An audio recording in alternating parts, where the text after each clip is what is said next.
যে বাংলাদেশে যে ভারতীয় সংস্কৃতি বাংলাদেশে মাথা চারা দিয়ে উঠছে, ওসমান হাদি যদি বেঁচে থাকে এই সংস্কৃতির নাম নিশানাও থাকবে না। তারা এটা উপলব্ধি করতে পারছে এবং তারা আরো একটা জিনিস উপলব্ধি করছে যে বাংলাদেশে যারা রাজনীতি করে ভারতের দাবিদারি করে, দিল্লির দাবিদারি করে এবং ক্ষমতায় আসতে চায়, ওসমান হাদি থাকলে তারা ক্ষমতায় আসতে পারবে না এবং সংসদীকে চুরিও করতে পারবে না। এই সকল কিছু এক সুতোয় গেথে এরপরে হচ্ছে ওসমান হাদিকে হত্যা করা হয়েছে। আমাদের কথা হচ্ছে আজকে 21তম দিন তাকে গুলি করবার, এখন পর্যন্ত এই খুনের সাথে সম্পৃক্ত 21 জনকেও সরকার গ্রেফতার করতে সক্ষম হয় নাই। তারা 11 জনকে গ্রেফতার করেছে, বাপ মা বোন ভাই, খুনের সাথে সম্পৃক্ত এমন একজনকে তারা গ্রেফতার করতে সক্ষম হয় নাই। একমাত্র স্মার্ট সিটি বসুন্ধরা, আধুনিকতায় এক ধাপ এগিয়ে। এমনকি তাদের এই গ্রেফতারের ব্যাপারে কোনো সদিচ্ছা আছে বলেও আমাদের কাছে মনে হয় না।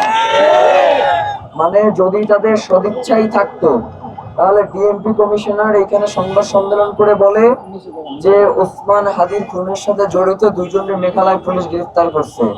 মেঘালয় পুলিশ বলতেছে এইটা একদম সিরেফ বানোয়াট কথা, এখানে কেউ আমরা গ্রেফতার করি নাই। তার মানে হইল যেটা যে তারা চায় যে ওসমান হাদিরে যারা খুন করছে এই ঘটনাটারে বিভিন্ন ভাবে ব্যাখ্যা করে যাতে জনগণকে বিভ্রান্ত করা যায়। এখন তার একটাই তাদের মোটিভ যে জনগণকে কোন পদ্ধতিতে বিভ্রান্ত করা যায়। কিন্তু এইখানে যে জনগণ এখানে বৈশা রয়েছে জুমার নামাজ পড়ে না খেয়ে, এই জনগণকে আপনি বিভ্রান্ত করে ফেলবেন। এই জনগণকে বিভ্রান্ত হওয়ার জন্য এখানে বসে আছে। ভাইয়ের আমাদের কথা খুব পরিষ্কার, আমাদের কোনো লুকোচুরি নাই। যেমন আজকে এখানে বসবো আপনাদের কাউরে বলছি, কাউরে তো বলি নাই, শুধুমাত্র সকালবেলা বলছি এটা বিক্ষোভ মিছিল হইবে, এর বাইরে তো কিছু বলি নাই। তার মানে এইটা যে বাংলাদেশে আমরা ওসমান হাদির খুনের বিচারের জন্য আমরা যে আন্দোলন করব, এই আন্দোলনের জন্য আমরা কারে প্রস্তুতি হওয়ার জন্য আমরা কাউরে বলতেছি না। মানে এই আন্দোলনের জন্য যে জনগণ যে সবসময় প্রস্তুত, এইটা আপনাদের এইখানে এসে দেখে যাইতে হবে।